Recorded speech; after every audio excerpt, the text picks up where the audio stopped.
જય ગજાનન, જય માતાજી। તમારે શનિ રાહુના દોષમાંથી મુક્ત થવું હોય તો શું કરવું જોઈએ? શનિ છે એ તમને સંપત્તિ આપે છે અને રાહુ છે એ તમારા જીવનની અંદર તમને આકસ્મિક ધનની પ્રાપ્તિ કરે છે અને તમારા જીવનની અંદર તમને શારીરિક સુખ આપે છે। તો શનિ અને રાહુ આ બંનેના દોષમાંથી મુક્ત થવા માટે આપણે શું કરવું જોઈએ ચાલો જાણીએ। જાણતા પહેલાં કમેન્ટની અંદર જય માતાજી જરૂરથી લખી દેજો। આ વિડીયોને શેર કરવાનું ભૂલતા નહીં। ઘણા લોકોને શનિની 2.5 વર્ષની પનોતી ચાલતી હોય, ઘણા લોકોને શનિની 7.5 ચાલતી હોય, ઘણા લોકોની જન્મકુંડળીની અંદર જ શનિ દોષ હોય।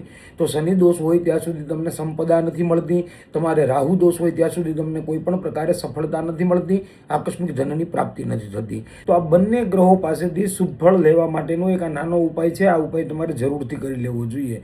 તમારે કોઈ પણ શુક્રવારના દિવસે એક ચામડાના સંપલની ખરીદી કરવાની છે। 15 દિવસ તમારે એ ચામડાના સંપલને પહેરવાના છે। પછી જે શનિવાર આવે એ શનિવારના દિવસે તમારે શનિદેવના મંદિરે જવાનું છે। ત્યાં શનિદેવને ઓમ સમ શનિશ્વરાય નમઃ મંત્રની એક માળા કરવાની છે। સરસોના તેલનો દીવો કરવાનો છે। 1 રૂપિયાનો સિક્કો તમારે શનિદેવના ચરણોમાં અર્પણ કરવાનો છે। અને ત્યાંથી તમે બહાર નીકળો એટલે તમારા જે ચપ્પલ છે એ ચપ્પલ તમારે ત્યાં ને ત્યાં છોડીને નીકળી જવાનું છે। તમારે ચપ્પલ પાછા પહેરીને નથી નીકળવાનું। અને પાછા વળતી વખતે તમારે શનિદેવને એટલી પ્રાર્થના કરવાની છે, મારા જીવનમાં રહેલા દરેક દુઃખ, દરેક દારિદ્ર્ય અને દરેક પનોતીનો તમે નાશ કરવાવાળા બનજો। ત્યારબાદ ત્યાંથી તમે નીકળીને સીધા જાઓ મહાદેવના મંદિરે।